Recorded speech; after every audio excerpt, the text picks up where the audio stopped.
بھائی صاحب نے سوال کیا کہ ہم دیکھتے ہیں کہ مسلمان لوگ اپنے جسم کو مارتے ہیں اور خون کرتے، کیا ہے؟ قرآن مجید میں کہا بھی نہیں لکھا ہے کہ مسلمان شوڈ پیئرس دی باڈی. قرآن مجید میں کہا نہیں لکھا ہے کہ اپنے جسم کو مارنا چاہیے. جہاں تک کہ صحیح حدیث ہے، صحیح حدیث میں اللہ کے فرماتے ہیں اگر انتقال ہوتا ہے آپ کے گھر والے کا یا کوئی نقصان ہوتا ہے، میکسیمم آپ 3 دن تک سوگ بنا سکتے ہیں، 3 دن سے زیادہ نہیں، کیونکہ کسی کا بھی انتقال ہوتا ہے وہ اللہ کی طرف سے ہے. تو انتقال ہونے کے بعد بھی، موت کے بعد بھی اگر آپ کو سوگ منانا ہے، اگر آپ کو you want to wail and cry, maximum 3 days. تو یہ قرآن اور حدیث کے مطابق نہیں ہے، اور کوئی بھی کرتا ہے تو قرآن کے خلاف کرتا ہے. میں سب کا پہلا سوال کہ خدا نے، ایشور نے ہمیں کیوں بنایا؟ دوسرا سوال کہ خدا نے اتنے مختلف مذاہب کیوں بنائے؟ Why so many religions؟ اور تیسرا سوال خدا کانٹرڈکٹ کیوں کرتا ہے؟ خدا اختلاف کیوں کرتا ہے؟ پہلے یہ، پہلے وہ، پھر بھگوت گیتا میں، پھر قرآن میں، کیوں ایسا کانٹرڈکشن ہے؟ 3 سوال برابر. پہلا سوال کہ خدا نے ہمیں کیوں بنایا ہے، اس کے پوری تقریر کیا ہوں میں. Purpose of creation, purpose of creation پوری تقریر ہے میری 1.5-2 گھنٹے کی. سوال جواب کے ساتھ 3-3.5 گھنٹے کی، وقت نہیں ہے لیکن مین پوائنٹ کہوں گا. اللہ تعالیٰ فرماتے ہیں سورہ ملک میں، سورہ نمبر 67 ورس نمبر 2 میں، الذی خلق الموت والحیات، کہ اللہ سبحانہ و تعالیٰ نے موت اور زندگی بنائی تاکہ وہ یہ جان سکے آپ لوگ میں سے کون اچھا ہے. تو test which of you good in deeds. اللہ سبحانہ و تعالیٰ کے کئی مخلوقات ہیں، سب سے بہترین مخلوق ہے انسان. باقی جتنے مخلوقات ہیں وہ مسلم ہیں، وہ آلریڈی اللہ سبحانہ و تعالیٰ کا کہنا مانتے ہیں.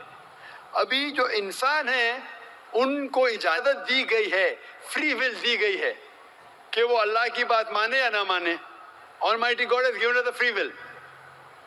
فری ول دیا گیا ہے کہ آپ چاہو تو اللہ کی بات مانو، چاہو تو نہ مانو. یہ فری ول دینے کے بعد اللہ سبحانہ و تعالیٰ نے نازل کیا ہے کہ اس دنیا کا ٹیسٹ کیا ہے، the rules and regulations. اس دنیا میں انسان کو کس طریقے سے جینا یہ لکھا گیا قرآن مجید میں. اگر آپ اللہ کے احکامات کے مطابق چلتے ہیں تو آپ سفلتا پائیں گے اور انشاءاللہ جنت میں جائیں گے. اگر احکامات کے مطابق نہیں چلیں گے تو آپ اس ایگزامینیشن میں فیل ہوں گے اور پھر جنت میں نہیں جائیں گے، دوزخ میں جائیں گے. So this life is a test for the hereafter. یہ زندگی آخرت کے لیے امتحان ہے. میں آپ سے پوچھوں گا کہ آپ کالج کیوں جاتے ہیں؟ تو آپ بولیں گے گریجویٹ بننے کے لیے. اب میڈیکل کالج کیوں جاتے ہیں؟ تو آپ بولیں گے ڈاکٹر بننے کے لیے. تو ہم یہ دنیا میں آئے ٹیسٹ پاس کرنے کے لیے، کیونکہ اس دنیا میں آنے کے پہلے سورہ اعراف سورہ نمبر 7 آیت نمبر 172 میں لکھا ہے کہ اللہ سبحانہ و تعالیٰ نے ساری انسانیت کو، آدم سے اب تک ساری انسانیت کو from the lines of Adam کھڑا کیا، پوچھا کہ کون ہے عبادت کے لائق، اور سب نے کہا صرف ایک اللہ سبحانہ و تعالیٰ. پھر اللہ تعالیٰ نے پوچھا کہ کون یہ ٹیسٹ کرنا چاہتا ہے. تو انسان ہم بیوقوف تھے جو یہ ٹیسٹ کرنے کے لیے آئے، کیونکہ باقی لوگ جو پتھر، پہاڑ، جانور، یہ سب مسلم ہیں اور ان کے پاس چوائس نہیں ہے. اگر آپ کے پاس چوائس نہیں ہے، فرشتے کے پاس چوائس نہیں، جو بھی اللہ کہتے وہ ان کی بات مانتے. لیکن ہم کو چوائس دینے کے بعد اگر ہم اللہ کی بات مانیں تو ہم فرشتے کے اوپر ہو جائیں گے، اگر نہیں مانیں گے تو فرشتے کے نیچے شیطان کے ساتھ ہوئیں گے. تو ہم نے بولے نہیں، ہم کو تو فرسٹ کلاس فرسٹ آنا ہے، تو آ گئے ہم وہاں پر، ہم اس دنیا میں. ٹھیک ہے، تو یہ ٹیسٹ ہے. اور انسان سب سے اچھی مخلوق ہے، best creation of almighty God. تو this life is a test for the hereafter. اور اللہ تعالیٰ فرماتے ہیں سورہ داریات میں سورہ نمبر 51 آیت نمبر 56، وَمَا خَلَقْتُ الْجِنَّ وَالْإِنسَ إِلَّا لِيَعْبُدُونَ، کہ ہم نے جن اور انسان کو نہیں بنایا صرف اللہ کی عبادت کرنے کے لیے، اور عبادت کے لیے اللہ کی بات ماننا ضروری ہے. So this life is a test for the hereafter. یہ جو زندگی ہے آخرت کے لیے ہمارے لیے امتحان ہے. آپ کا سوال نمبر 2 کہ اللہ نے مختلف مذاہب کیوں بنائے؟ اللہ نے صرف ایک ہی مذہب بنایا ہے، ایک ہی دین، جس کا نام قرآن میں ہے سورہ ال عمران سورہ نمبر 3 آیت نمبر 19 میں، ان الدین عند اللہ الاسلام. The only religion acceptable in the sight of Allah is Islam.